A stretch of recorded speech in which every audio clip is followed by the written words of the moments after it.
celebrates our most beloved characters in popular arts and culture. Characters that have reached across multiple generations and multitudes of media platforms. It's reached an epic part, right, when our characters can touch millions, sometimes billions of people across TV, animation, comic books, music, for a lot of us. And I think that no other superhero epitomizes that like tonight's inductee. We also want to celebrate the people who hold our stories. The creators, the artists, the writers, the editors who bring their passion and their love for these creators through the stories that we know and love and read and see every single day. And some of those creators are in the room tonight, and I just want to take a second to give all of those creators a round of applause and a huge thank you for their work.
Editor-in-Chief of Marvel Comics, Sobolsky.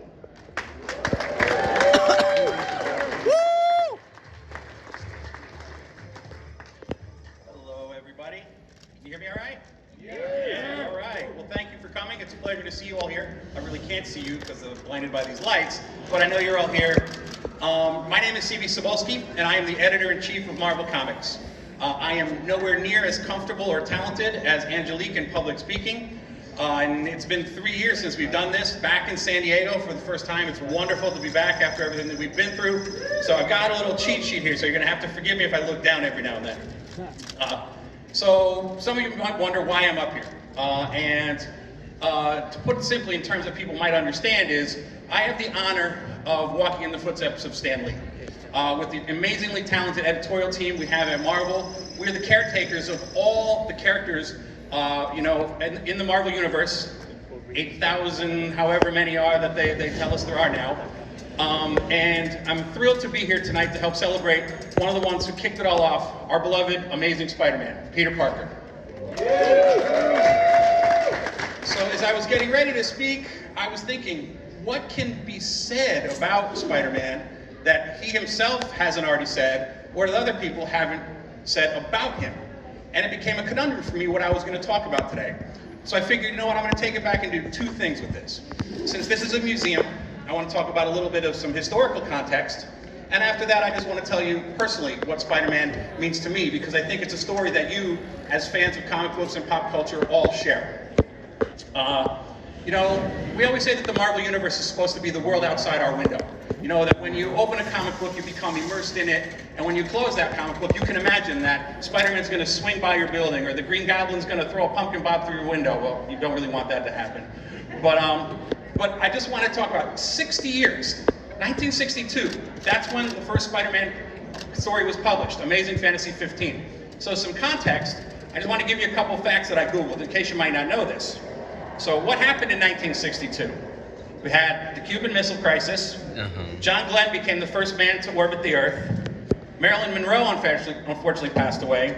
And that was the year also that the Space Needle opened. So this was what was going on in the world when Stan and Steve Ditko were creating this story. Also, Here's some figures for you. A house in 1962 cost $12,500. Dang it. Gas, 28 cents a gallon. Dang it. And for all you parents with kids out there, a college education at Harvard was $1,520 a year. Oh. So, to go to another Marvel family, I bet a lot of you wish you had Dr. Doom's time platform so you could go back and get these prices again. But anyway, in the midst of all this, out comes Amazing Fantasy 15 for 12 cents. And this was the story where Spider-Man made his debut. And then I tried to put it in a personal context for me. I said, all right, I was born in 1971, not to age myself there. I said, wow, so I'm only 9 years younger than Peter Parker, if you think about it that way. But then I was like, I don't know, we can't do that because Spider-Man is timeless. Peter will always be timeless. And so I put myself back in the shoes when I first discovered Spider-Man in the mid-70s. And I'm sorry, Peter, gonna come out here and say this. Spider-Man was not my favorite character. And I know we're here, but look, the story has an ending. I'm gonna get there, all right? So, I loved the Spider-Man comics. I read them. I love his cast of Rogues Gallery, his cast of characters. I love the Rogues Gallery. I like everything about Spider-Man books. I love Spider-Man and His Amazing Friends on TV was at that time too. I'm sure a lot of you watch that show. But I just never found Peter as relatable as I did some of the other Marvel heroes. I mean, that's what the Marvel heroes are about. They pull off their masks and their costumes, and they're real people. They're everyday people like us. They're supposed to be relatable. Our characters are inspirational and aspirational. We want to be like them. But for some reason, as much as I love Spider-Man and his adventures, I never associated myself with him in that way. Until I got older. And then I realized what the true power of the messages that Stan Lee and Steve Ditko and later John Romita Sr., Jr. too, and all the creators, so many of them here, who worked on Spider-Man, put into these comics. So, in 1962, Stan Lee was 39 years old. People forget that. He wasn't young. He was, in the middle of his career at this point. He'd had a long career. And he was a husband, he had a kid, and he had a burgeoning, very successful comic book line. And he was juggling a cast of, not just characters, but in the bullpen, a number of different writers that he was going to have to feed. And it was his responsibility to make sure that these comics came out on time, they were the best stories possible, and the quality stayed up. Plus, it was his job to make sure that his staff was taken care of. And it struck me at some point, every writer puts a piece of themselves into the comic. And I can't go into Stan Lee's mind and think about what he was thinking back then. But as Steve Ditko was drawing those pages, and as many of you know, you can see them up here on the screens, it was a different art style for comics back in the day. It was a little more lanky, a little more quirky. It was, uncomfortably beautiful. And Spider-Man's origin story that Stan was telling was a tragic one. And back then when comics were made, it wasn't like a screenplay. Stan would just write, here's what's gonna happen, the artist would draw it, and then they'd go and they'd put in the dialogue afterwards. So I always had this image in my head that when Stan got those pages from Steve Ditko, and he looked at it, and he looked how sad it was, he put a piece of himself in there, and it kind of took the wind out of him, and he realized what this story and what he was creating with the Fantastic Four, Journey and Missing other characters were, that with great power, there must also come great responsibility, was a message that he was sending to himself. And in that comic, in that story, it came through the words of the narrator. At that point, it wasn't attributed to Uncle Ben just yet, that came later. But this is what really hit me and struck me, the power of those words. So here I am now, many years later, finding myself in a similar role to what Stan had. I have a staff to take care of, I have the fans to think about. We have these beautiful characters that we have to continually pushing forward. We have to make sure that every comic is someone's first comic, and that new readers are going to be here and come in and love these characters as much as we do. And it was when I was talking to Spider-Man editor Nick Lowe one time, and we were talking about with great power there must also come great responsibility. He reminded me, there's also another saying that doesn't get brought up as much, but it's Peter Parker's motto: when he gets knocked down, he gets back up. Nothing stops Spider-Man. When the odds are against him, be it in his personal life or against heroes, he's always going to get back up. And it's that resilience, I think, that makes Spider-Man so relatable and so eternally timeless in all his stories. And that's another lesson that I've come to learn from Spider-Man. And it's why Spider-Man now, through who he is and what he has become on the world stage, is so inspiring for me.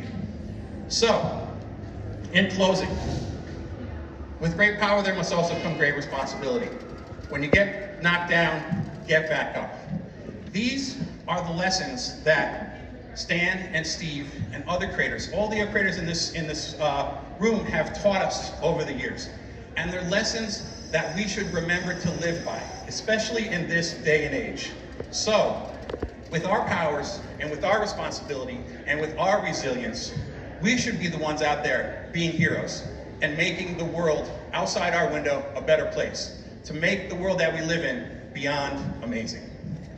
Thank you. Director of Themed Entertainment Development, to join CB and to say a couple words.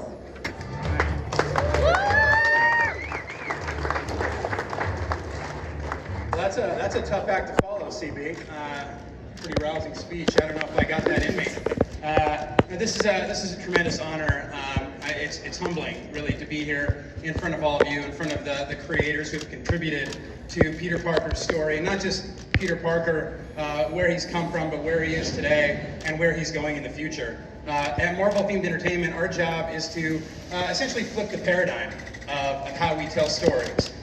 We were lucky enough to partner with Assemble Exhibitions and Comic-Con International to help bring this exhibit to life.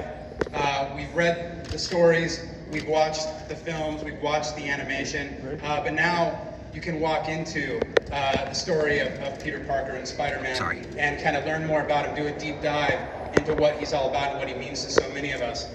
For me tonight, I'm 6 years old, Saturday morning, watching Spider-Man and his amazing friends. I almost can't really imagine a time without Spider-Man in my life, but at the same time, I remember that feeling so distinctly, being 6 years old and watching them grab the little football trophy and the room started to flip around, and hanging out with Iceman and Firestar. I wanted to be in that costume.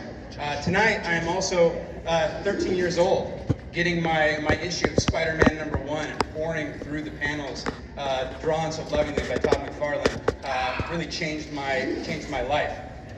We're all here tonight because we love Spider-Man. You know, we could be over at preview night at Comic-Con, by the way, but we're not. We're here. We're here at the Spider-Man exhibition. So thank you so much for being here. It truly is an honor. We all love Spider-Man. We all remember where we were when we met him, yet we can't imagine our lives without him. I want to thank Comic-Con International for having us, for having Marvel, for letting us be a part of this experience. We really started to talk about this a few years ago. We had done an exhibit with Assemble Exhibitions called Marvel Universe of Superheroes just after the 80th anniversary of Marvel. And we thought at that time, shortly after doing that, wouldn't it be fun to do a deep dive into one character? And quickly, Spider-Man rose to the top of that list of who we should do that deep dive into. The stars didn't quite align, though, until it became 2022. And suddenly we were celebrating the 60th anniversary of Peter Parker. So as I mentioned before, this exhibit is a love letter. It's a love letter to the character that we all love. And thank you for loving Spider-Man the way we love him. We hope you enjoyed the exhibit. We hope you love the comics. Hope you watch the movies. Hope you play the video games. Hope you watch all the cartoons. You buy all the action figures and just soak it all in. Soak in all the Spider-Man. Thank you so much for being here. Thank you, Comic-Con International. Thank you, Assemble Exhibitions. Thank you, CB. Thank you, Angelique. It's an honor. Thank you so much for allowing us to induct Spider-Man into the Character Hall of Fame.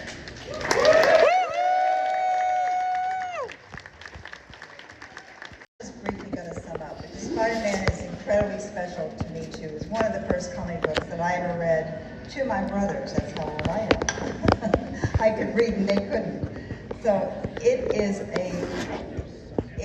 is an awesome hero, and he's not like other superheroes that you've heard about. He's not from another planet, but could be the guy next door. Everyone relates to this extraordinary character. His appeal is universal, and Marvel, recognizing this, has taken the core elements and built on them, creating the entire Spider-Verse. Literally, everyone has a home in the Spider-Verse. Everyone can imagine themselves getting Spidey powers, becoming Spider-Man, and find themselves reflected within his adventures. And here at the Comic-Con Museum, we are really proud to be presenting this world premiere exhibition and bringing visitors into this exciting, diverse, inclusive world that Marvel has created over the past 60 years. Beginning with a timid teenager, Peter Parker, and has grown into an entire universe of spider characters, all based around the ideas that Stan Lee and Steve Ditko first put on paper in 1962.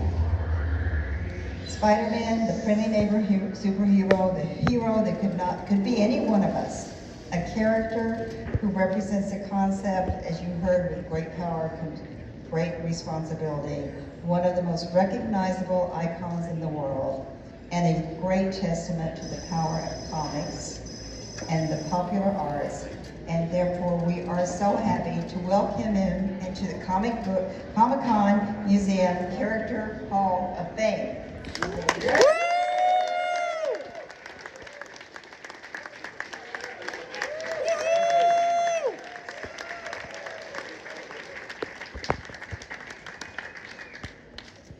Thank you all, and I think Angelique has just one more announcement.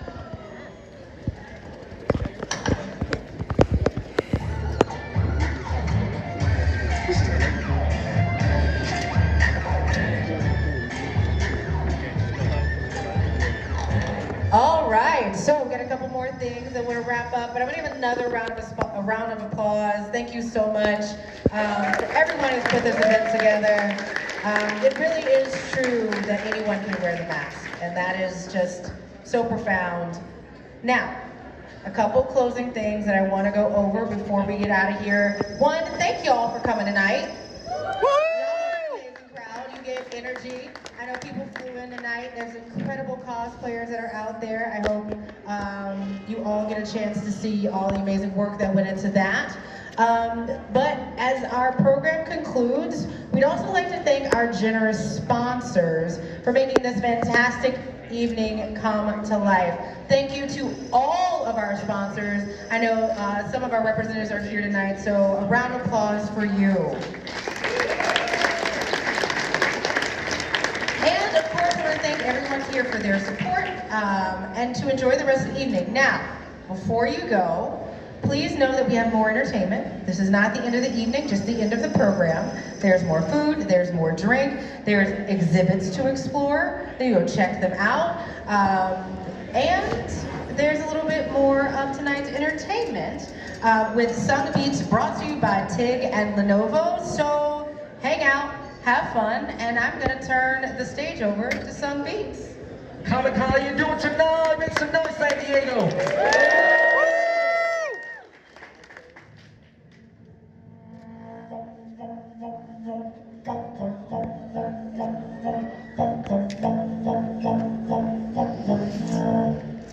Listen.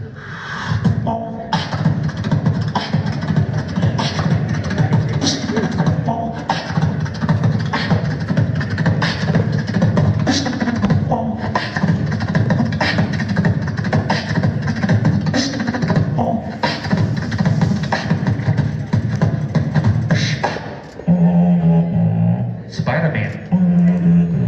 Comic-Con. Put your hands up.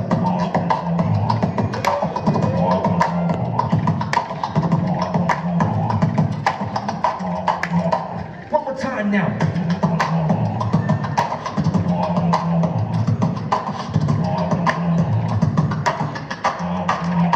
Young Money. Open it, open it, open it, open it, open it, open it, open it, open it, open it, open it, open it, open it, open it, open it, open it, open it, open it, open it, open it.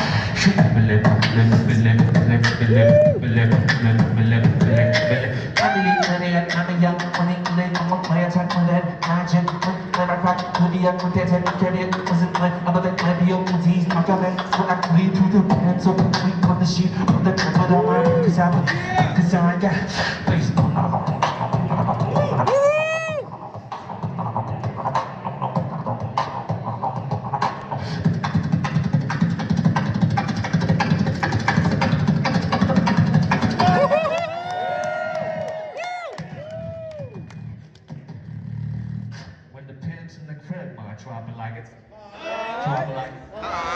like it. Hot.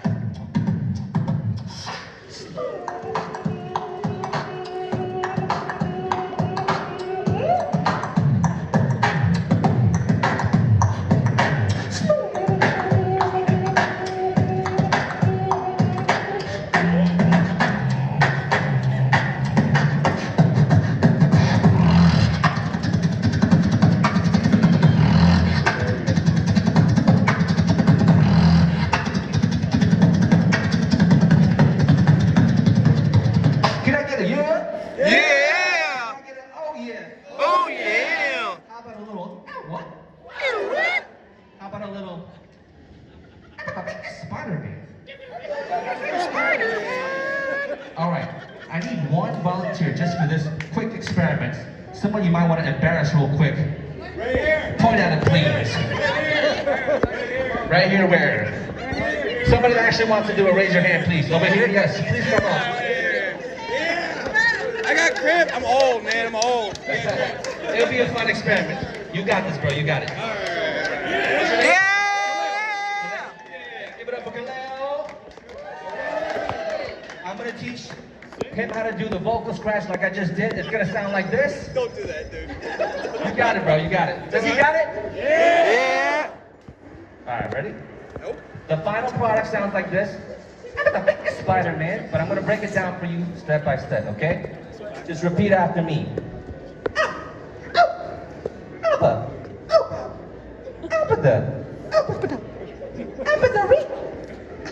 You're doing great. A couple more steps.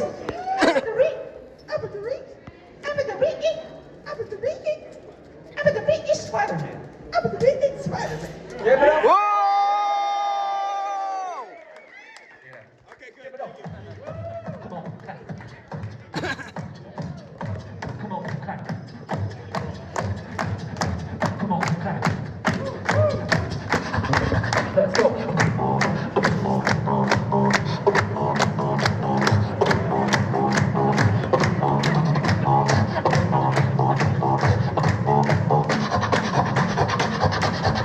Strong girls.